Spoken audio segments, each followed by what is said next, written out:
Hey everybody, it's Jeff Williams with the Four Seasons Sportsman.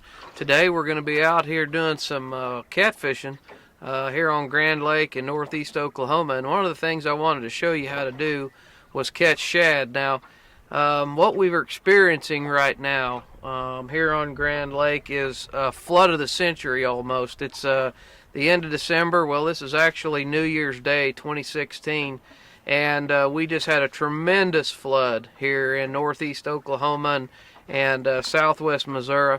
And we're going to be out trying to catch some wintertime blue catfish today. But the first thing we have to do is try to catch some shad.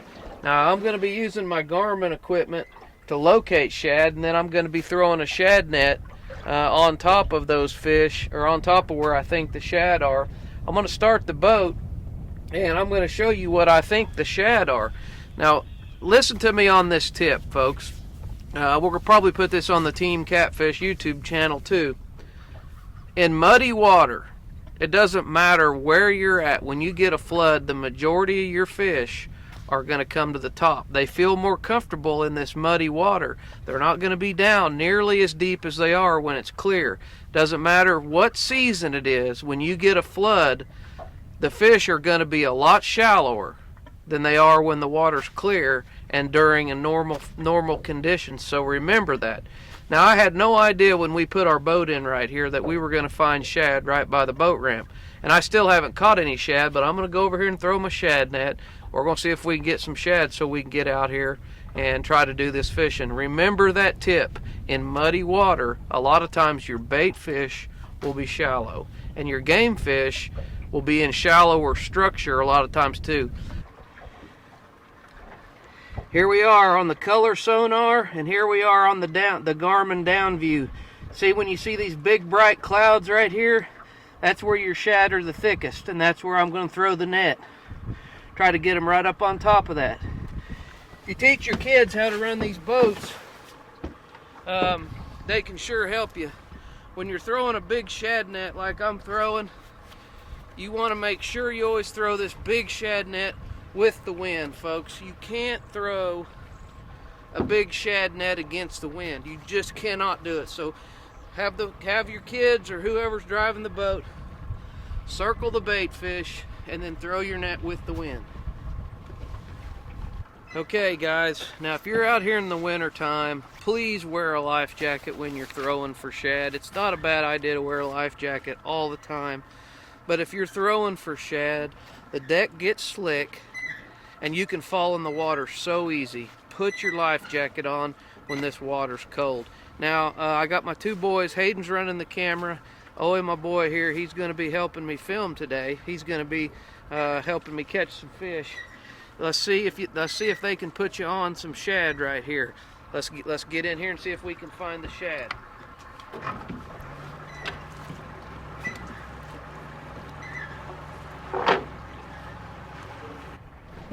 See them on the color sonar too. Okay, I think they're getting a little thicker, aren't they? Mm-hmm. See if you can get that on the color sonar on the Garmin. Okay. All right, I'm gonna throw the net. Put it in reverse.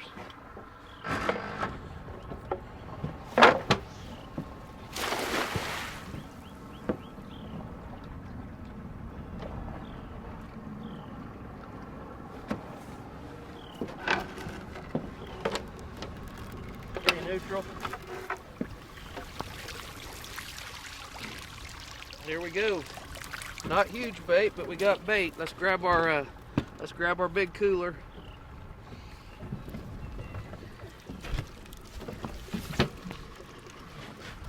Open it up right there on the floor. I'm gonna dump them in there.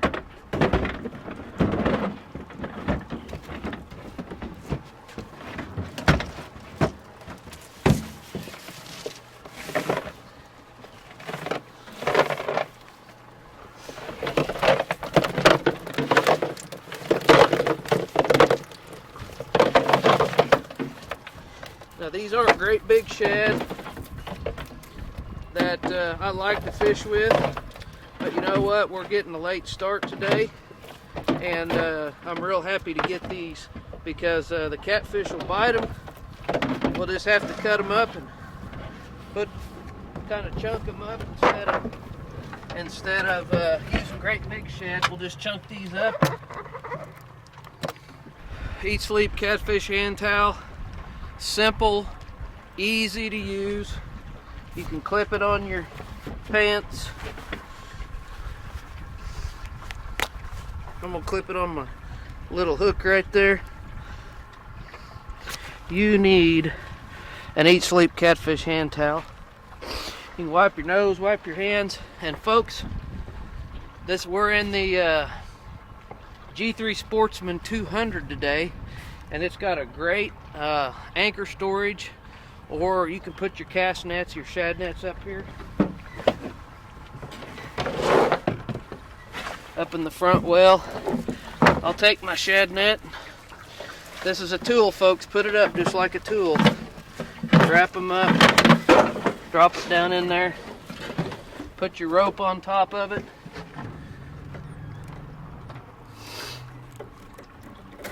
And you'll be ready to go the next time you're ready to go catch some shad.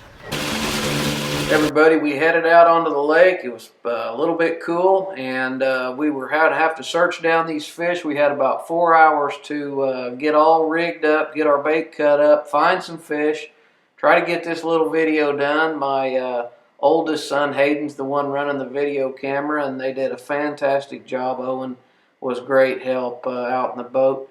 And we did a lot of searching. I had to stop a couple places before we finally found our fish. We found them in about 12 foot of water on a big mud flat, and we anchored a couple places that historically are really good this time of year in deep water, but the catfish just were not there. So folks, always remember, if they're not shallow, they're deep, and if they're not deep, they're shallow. Those are wise words from my good friend Jerry Croft, which you've seen in this video, or in these videos many times.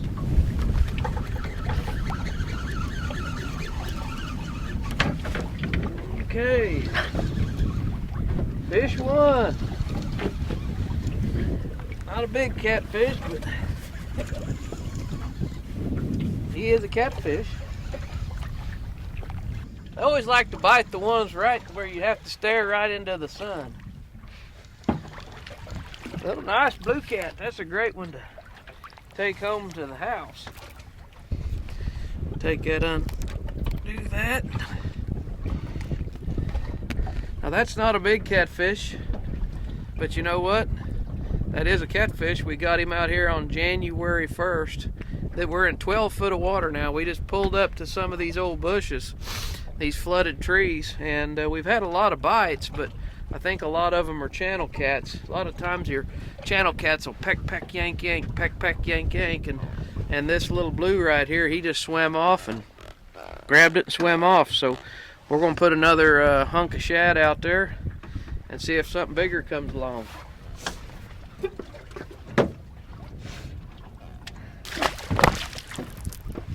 I think he's coming at you, oh. Reel. Just keep reeling till I tell you.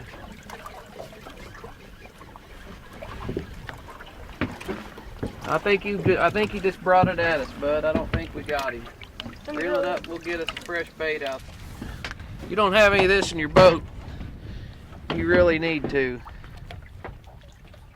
This is a brand new bottle. I just used my other bottle all up. Turns that old bait nice and bloody again, put some scent on it. We're gonna cast it out there and fish with it again.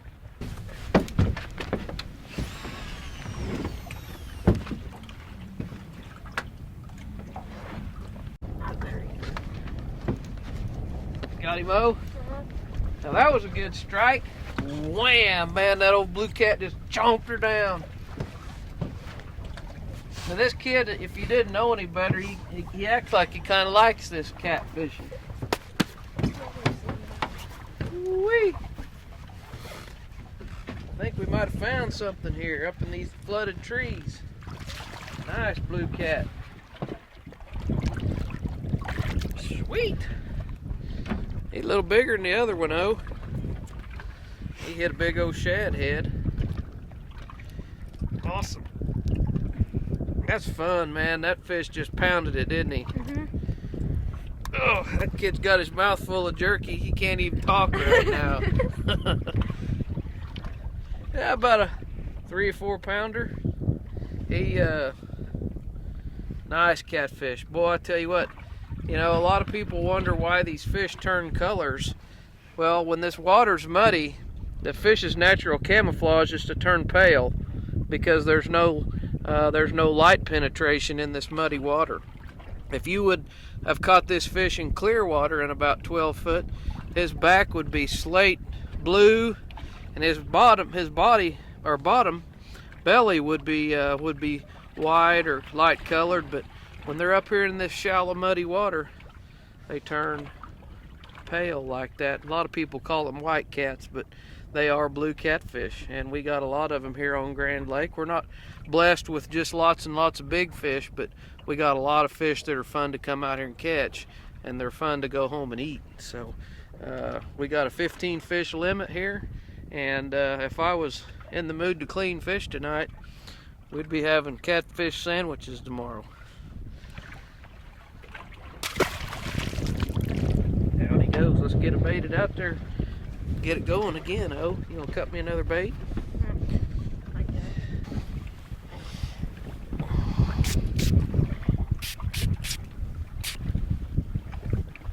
All right.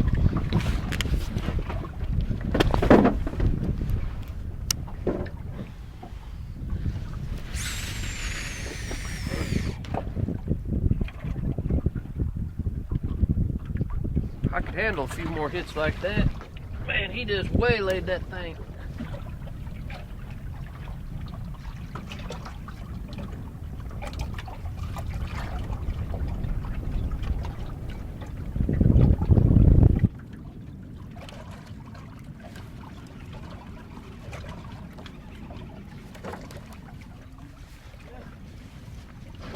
I think he was running at the boat.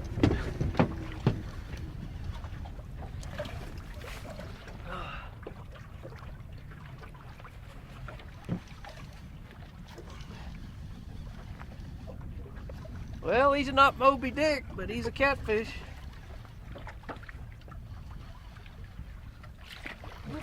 Squeaker. Okay. Yeah, that's another good eating blue catfish. Just another little guy. Mouth full of shad, and that fish was coming at us. You've seen me reel up there and hook those fish. What I'm doing with our double action catfish hooks is I like to reel down and hook set those fish rather than stand up and try to catch them. And what you do when you do that is you don't jerk your bait off. So if I don't catch the fish, I can put the bait back on there, and or I don't pull the bait off when I stand up and hook. Reel. The rod loads up, and when it loads up, you put about 2 more good turns on them. And these good, this is an 8/0 double action right here. They will get them. Bingo.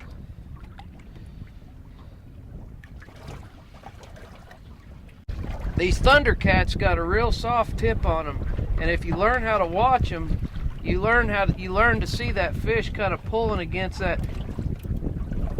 He just picked it up again, or he's moving.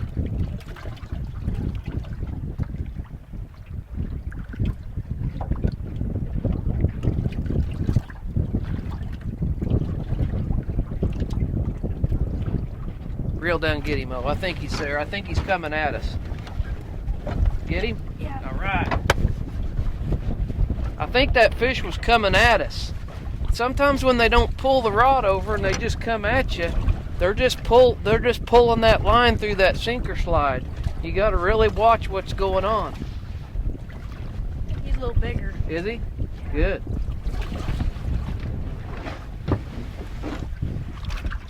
Oh yeah, nice cat, oh. All right.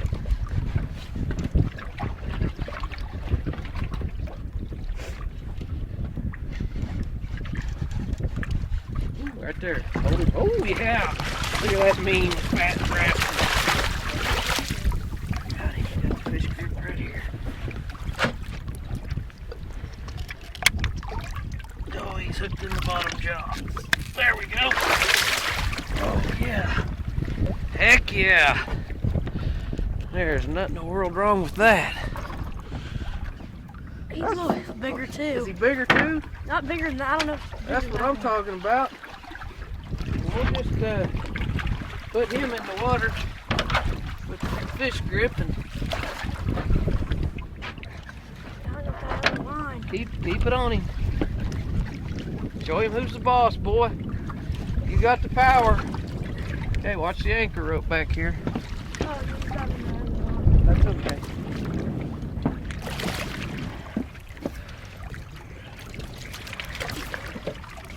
That's what happens sometimes when you're fishing with a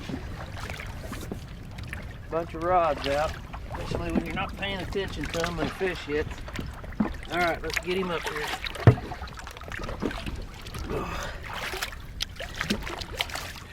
Here. Boy, if you don't have any fish grips, you don't know what you're missing. That was the one we just sprayed the dead red back on, I think. Threw it back out there. So, sweet. Couple nice catfish, just bam, bam. How about that? All right, let's put this back in the drift master. I think we've got a small catfish bringing a line in, like I was talking about not too long ago. Sometimes out here they don't always pull the rod, pull it away, and really pull it hard. So I'm gonna keep I've been kind of watching this one. I've been reeling the slack up little by little, and the slack just keeps coming in. So he's just moved it again. Let's see if I can catch up to him. There he was. He was just coming at us. I just kept picking that slack up little by little.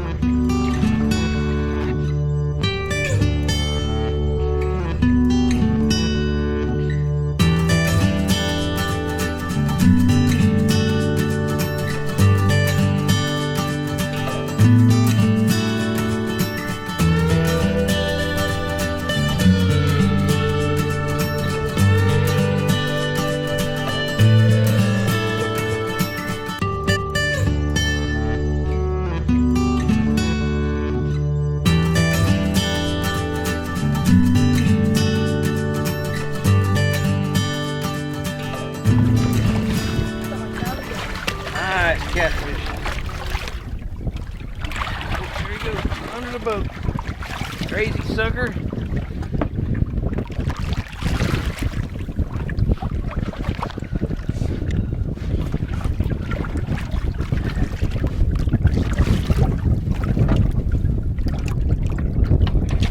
Oh, Yeah. sweet. Here we go. Hey. It's time to play. That's what old Fat Albert used to say. I just missed one right there. Man, that is some fun stuff. My old buddy Scott Turnage always says, if you don't like that, you're a hard person to please, and I'd have to agree. Man, that's a nice cat, isn't it? Uh-huh. Well, I tell you what, we're just having us a fine day. It took me a couple places to... we had to stop a couple places, and I finally marked some fish up here, about 12 foot of water on the Garmin, and they were here. We haven't been here that long and caught, I don't know, 6 or 8 fish already, and had a nice double. So we're gonna cut this one loose and cast it back out there.